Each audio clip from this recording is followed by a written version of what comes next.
సప్తపది Andhra Bhoomi mini నవలకు స్వాగతం. 6వ భాగం. అవును, అమ్మ చెప్పింది నిజమే అంది జ్యోతి. సరే, రాత్రికి ఏం చేయమంటారో చెప్పండి, ఇవాళ మీకు ఇష్టమైనవి చేసి పెడతాను అంది సీత. వద్దమ్మా, ఇవాళ నువ్వు రెస్ట్ తీసుకో, మేమిద్దరం కలిసి చిటికలో వంట చేసేస్తాము అన్నారు కూతుళ్ళు. అందుకే అన్నారు పెద్దలు, కొంచెం అంత కూతురుంటే మంచం మీది కూడు అని అంటూ నవ్వింది సీత. తల్లి మొహంలో నవ్వు చూసినప్పుడల్లా జ్యోతి మనస్సు ఆనందంతో నాట్యం చేస్తుంది. అమ్మ ఎప్పుడూ అలా నవ్వుతూ ఉండాలి. కొడుకులిద్దరూ కాలేజీ నుంచి వచ్చారు.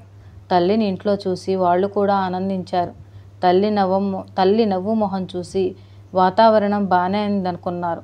పెద్దవాడు బీఎస్సీ ఫైనల్ ఇయర్కి వచ్చాడు. చిన్నవాడు బీకాం ఫస్ట్ ఇయర్ చదువుతున్నాడు. వాడికి ఆటల మీద ఉన్న ధ్యాస చదువు మీద లేదు. సీత ఎవ్వరినీ ఏమీ అనదు. జ్యోతి ఎప్పుడైనా నచ్చచెప్పడానికి ప్రయత్నిస్తే ఆమె చిన్నది కావటంతో ఆమె మాటకు విలువ ఇవ్వరు. చదువు విషయంలో అమ్మ ఒక్కసారి అన్నగారులను మందలిస్తే బాగుంటుందని జ్యోతి అనుకుంటుంది. కానీ పైకి చెప్పలేదు. సరే, ఏం జరగాలని ఉంటే అలాగే జరుగుతుందని వదిలేసింది. ఒకరోజు లలితమ్మ సీత ఇంటికి వచ్చింది. సీత అప్పుడే సావిత్రమ్మ గారి దగ్గర నుంచి వచ్చి పెరట్లో నూతిగట్టు మీద కూర్చుంది. రా అక్క, ఏమిటి, ఏదైనా పని మీద వచ్చావా? అయినా నాతో నీకేం పని ఉంటుంది? నీకు సహాయం చెప్పడగలిగే స్తోమత నాకెక్కడిది? ఎందుకు సీత అలాంటి మాటలు? మనిద్దరి మధ్య ఇలాంటి మాటలు ఎప్పుడైనా వచ్చాయా? నిజమే, నేను ఎప్పుడూ మీ ఇంటికి రాను. చాలా తక్కువ సార్లు వచ్చారు. పోనీ నీతో పని పడిందనే అనుకో అంటూ నవ్వుతూ నూతిగట్టు మీద సీత పక్కన చతికిలబడింది. రాధ, లలితక్క వచ్చింది, కాస్త కాఫీ చేసి పట్టుకురా అంటూ లోపలున్న కూతుర్ని ఒక కేక వేసింది. చెప్పక్క, ఏమిటి విశేషాలు? ఏం లేదు, మీ ఆయన వెళ్ళిపోయి 6 ఏళ్ళు దాటిపోయినట్లుంది. మీ పెద్దవాడి చదువు కూడా ఈ ఏడాదితో అయిపోతుంది కదా. ఆఫీస్ వాళ్ళతో మాట్లాడి మీ ఆయన ఉద్యోగం నీ పిల్లవాడికి వచ్చేటట్లు చూసుకో సీత. ఇంకా దానికి ఏడాది టైం ఉంది కదా. 7 ఏళ్ళు దాటాలన్నారు కదా. అసలు నువ్వు వచ్చిన విషయం చెప్పక్క, నా దగ్గర దాపరికం ఎందుకు? సరేలే, అసలు విషయంలోకి వస్తున్నాను. నిన్న సావిత్రమ్మ గారు పిలిచారు. వాళ్ళ అబ్బాయికి పెళ్లి చేద్దామనుకుంటున్నారు. ఎవరైనా పిల్ల ఉంటే చూడమన్నారు. వాళ్ళ పిల్లవాడి అవకరం తెలుసుకొని ఇష్టపడే పిల్లే కావాలి. ప్రేమతో చూసుకుంటే చాలు. వాళ్ళ తదనంతరం అతను ఒంటరివాడు కూడా అయిపోతాడని ఆవిడకు బెంగ. పేద ఇంటి పిల్ల అయితే ఆ పిల్లకు కూడా ఒక దారి చూపినట్లు అవుతుంది కదా. కాళ్ళు లేవని తప్ప ఇంకే విధమైన లోటు లేదు. బోలెడు ఆస్తి, కట్నాలు కానుకలు ఇవ్వనక్కర్లేదు. అసలు అతనికి కాళ్ళు పుట్టుకతో లేవా, పని చేయవా? యాక్సిడెంట్ జరిగిందా? అసలే సంగతి ఏమిటి? ఒకసారి యాక్సిడెంట్లో కాళ్ళు పోయాయి. చదువు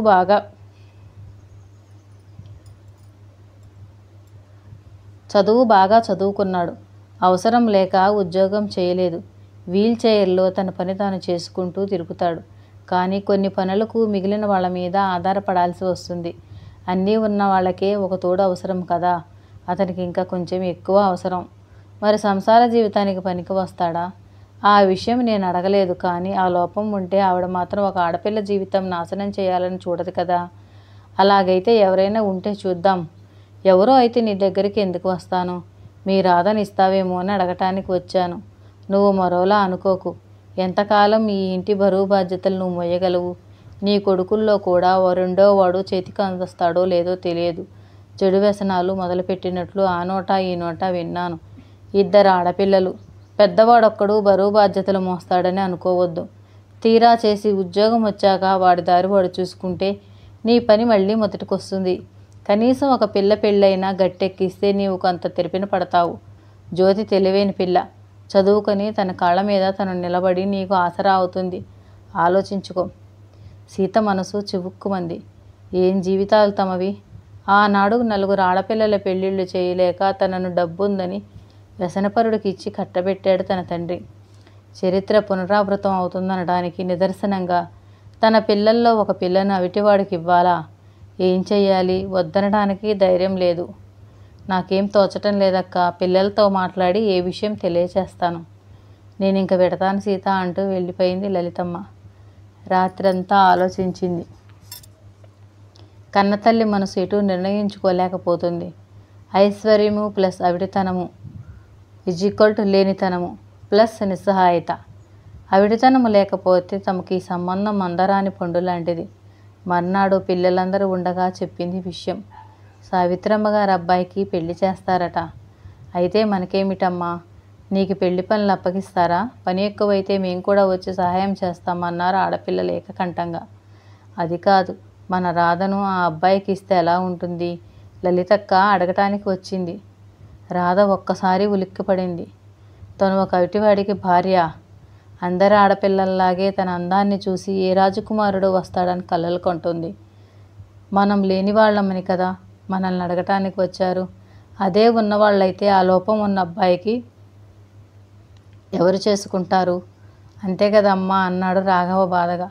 అవునురా, ఆ లోపం ఉంది కాబట్టే. లేకపోతే వాళ్ళ అంతస్తు ఎక్కడా, మనంతస్తు ఎక్కడా? నక్కకు నాగలోకానికి ఉన్నంత తేడా. ఇది కూడా సావిత్రమ్మ గారు లలితక్కను పిల్లను చూడమంటే మన రాధైతే బాగుంటుందని ఆమె అడగటానికి వచ్చింది. ఎలాగా నేను కట్న కానుకలు ఇచ్చి పెళ్లి చేయలేను. ఇప్పుడు మనం ఉన్న పరిస్థితుల్లో పెళ్లి ఖర్చు కూడా పెట్టుకునే తాహతు లేదు కదా. ఏమంటారు? మీకందరికి ఇష్టమైతే నాకేం అభ్యంతరం లేదు. అభ్యంతరం ఉన్నది లేనిది చెప్పాల్సింది రాధ. ఏమంటావు రాధా, నీ అభిప్రాయం అని అడిగాడు రాఘవ. నాకు ఇష్టం లేదమ్మా. చూస్తూ చూస్తూ ఒక అవిటివాడిని కట్టుకునే సహృదయం నాకు లేదు. నిన్ను బాధ పెడితే నన్ను క్షమించు. నీకు నేను భారం కాకుండా నన్ను నేను పోషించుకుంటాను అంది రాధ. నిన్ను పోషించడం భారం అని కాదు తల్లి. ఆడపిల్లకు ఏనాటికైనా పెళ్లి చేయాలి కదా. నేను ఉన్న పరిస్థితుల్లో నీకు ఇంతకన్నా మంచి సంబంధం తేలేను. నీకు ఇష్టం లేకపోతే పోనీలే అంది సీత. నీ అభ్యంతరం లేకపోతే నేను చేసుకుంటానమ్మా. నీకొకరి బాధ్యత తగ్గినా పర్వాలేదు కదా. నా భారం తగ్గితే అక్కకు మంచి సంబంధం చూసి పెళ్లి చేయొచ్చు అంది జ్యోతి. ఒక్కసారి అందరూ ఆశ్చర్యపోయారు జ్యోతి మాటలకు. ఏమిటి ఈ పిల్ల? ఒంటి మీద తెలివి ఉండే మాట్లాడుతుందా? లేకపోతే ఈ కుటుంబం కోసం తనేదో త్యాగం చేస్తున్నాను అనుకుంటుందా? వద్దమ్మా జ్యోతి, రాధ ఒప్పుకోలేదని చెప్పేస్తాను. చిన్నదానివి, నిండా 16 లేవు. నీకు అతనికి 9-10 ఏళ్ల వ్యత్యాసం కూడా ఉంటుంది. లేదమ్మా, నేను మనస్ఫూర్తిగా ఒప్పుకుంటున్నాను. నేను ఎవరి కోసం త్యాగం చేయటం లేదు. ఎలాగా నేను అనుకున్న చదువు చదువుకునే అవకాశం లేదు. ఎంత చదివినా ఎప్పుడో అప్పుడు పెళ్లి చేసుకోవాలి. అలాంటప్పుడు ఈ అవిటితనం తప్ప అతనిలో ఏ లోపం లేనప్పుడు ఐశ్వర్యం, మంచితనం అన్నీ ఉన్నాయని నువ్వే చెప్పావు కదా. ఇక తిరస్కరించడానికి కారణం ఏముందమ్మా? మానసికంగా అవిటితనం ఉన్న వాళ్ళకన్నా శారీరక అవిటితనం ఎంతో మంచిదమ్మా. అయినా ఒకవేళ పెళ్ళయ్యాక అంగవైకల్యం ఏర్పడితే ఏం చేస్తాను చెప్పమ్మా. అందుకే ఈ పెళ్ళికి నేను మనస్ఫూర్తిగా అంగీకరిస్తున్నాను. ఈ వయసులో తేడా కూడా నాకు అభ్యంతరం లేదు.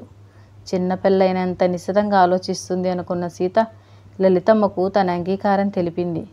కానీ పెళ్లి కూతురు నా పెద్ద పిల్ల కాదు, చిన్నది జ్యోతి అని చెప్పింది. లలితమ్మ ఆశ్చర్యపోయినా మాట్లాడలేదు. సీతకు ఒక ఆడపిల్ల భారం తగ్గినా తగ్గినట్లే. సావిత్రమ్మ గారు ఈ సంగతి విని చాలా సంతోషించారు. మధు మాత్రం కొంచెం ఆలోచించి పరిస్థితులకు తల వంచి ఆ అమ్మాయి ఈ పెళ్లి చేసుకుంటుందేమోనమ్మా. 16-17 ఏళ్ళు అంటున్నావు. నాకన్నా 9 ఏళ్ళు చిన్నపిల్ల. ఇంకా చదువుకునే వయసు. పెళ్ళంటే ఇంకా అవగాహన ఉందని నేను అనుకోలేదు. కానీ ఆ అమ్మాయిని చూసి ఒక్కసారి మాట్లాడాలి అన్నాడు. సరే అలాగే, నీ మాట ఎందుకు కాదనాలి. బలవంత పెళ్ళి మనకు వద్దు. మర్నాడు పొద్దున వచ్చిన సీతతో, ఒకసారి మీ అమ్మాయిని తీసుకురా సీత, అబ్బాయి మాట్లాడాలంటున్నాడు. ఏం మాట్లాడాలమ్మా? చిన్నపిల్ల, దానికేం తెలుసు? పొరపాటుగా మాట్లాడితే అబ్బాయి గారికి కోపం రావచ్చు. తనంతట తాను ఇష్టపడి పెళ్లి చేసుకుంటుందంటే చిన్నపిల్ల కాదు. ఆ అమ్మాయి భావాలు ఎలా ఉన్నాయో పెళ్లికి ముందే తెలుసుకోవటం మంచిది.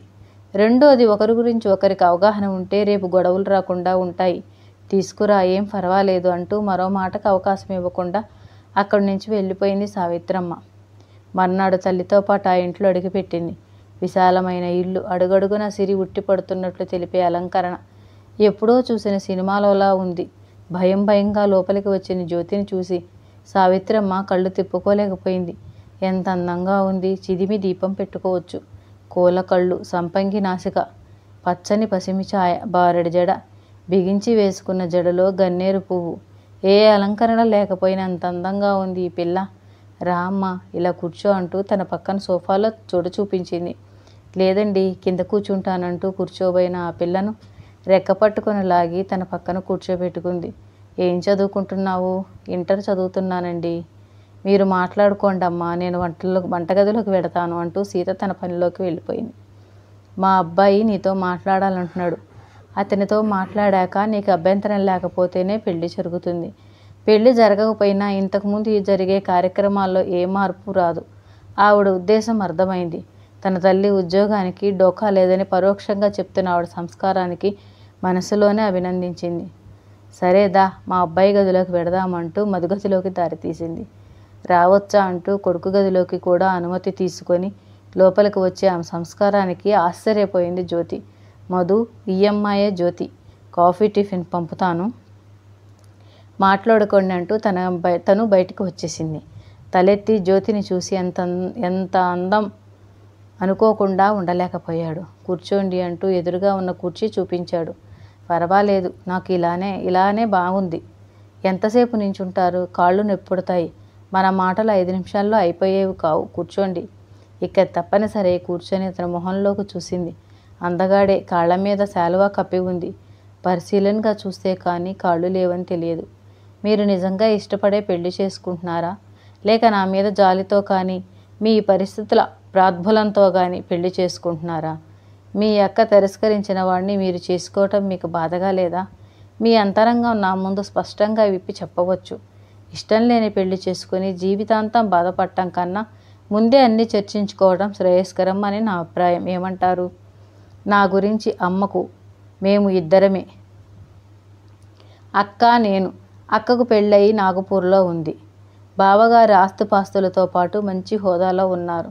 నాకు యాక్సిడెంట్లో కాళ్ళు తీసివేయాల్సి వచ్చింది అంటూ శాలువా తప్పించి చూపించాడు. మోకాళ్ళ కింది భాగం శూన్యం. నా పనులు నేను చేసుకోగలను. వీల్ చైర్ సహాయంతో ఇంట్లో అంతా తిరుగుతాను. మా ఇంట్లో గడపలు లేవు. క్రచెస్తో నడవటం నాకు కొంచెం కష్టమైన పని. నా కోసం అమ్మ ఇంట్లో గడపలు తీయించి వేసింది. నేను ఇంజనీరింగ్ పాస్ అయ్యాను, కానీ ఉద్యోగం అవసరం లేక, ఈ ఊరు వదిలి వెళ్ళడం ఇష్టం లేక ఉద్యోగం చేయడం లేదు. అమ్మా నాన్న ఈ ఊరు విడిచిపెట్టి రారు. వాళ్ళని వదిలి నేను ఉండలేను. వయసు వచ్చిన ప్రతి కొడుక్కి పెళ్లి చేయాలని తల్లి ఆశపడుతుంది. అందులో నాలాంటి అసహాయుడికి ఒక తోడు అవసరం కూడాను. నేను సంసార జీవితానికి పనికి వస్తాను. అందుకే నన్ను ఇష్టపడ్డ ఆడపిల్లను నా జీవితంలోకి ఆహ్వానించదలిచాను. మీరు చూస్తే చాలా చిన్నపిల్ల. నాతో జీవితాంతం సుఖంగా ఉండగలుగుతారని అనుకుంటున్నారు. ఈ ఐశ్వర్యం ఎప్పుడైనా కరిగిపోతే నేను మీకు భారం అవుతానేమో. ఎందుకంటే భరించేవాడు భర్త అంటారు. అందరి మగవాళ్ళలాగా నేను ఆ స్థితిలో లేను. ఏమంటారు? అయిపోయిందా? ఇంకా ఏమైనా ఉందా అంటూ చిరునవ్వు నవ్వింది జ్యోతి. ఏమిటి ఈ పిల్ల వేళాకోళం ఆడుకుంటుందా? ఇప్పుడు నా మాట వినండి. మీరు చెప్పినట్లు నా వయసు చిన్నదే కాను, నేను పెరిగిన వాతావరణం నన్ను నా వయసు కన్నా పెద్దదాన్ని చేసింది. నా అనుభవాలు నన్ను 25 ఏళ్ల అమ్మాయిలా ఆలోచించేటట్లు చేశాయి. చిన్నప్పటి నుంచి నాకు కలల్లో విహరించడం అలవాటు లేదు. మా అక్క కలల్లో విహరిస్తుంది. లేని దానికి ఏడవటం కన్నా ఉన్నదాంతో సంతృప్తి పడడం చాలా మంచిదని నా విశ్వాసం. ఒక పాటలో చెప్పినట్లు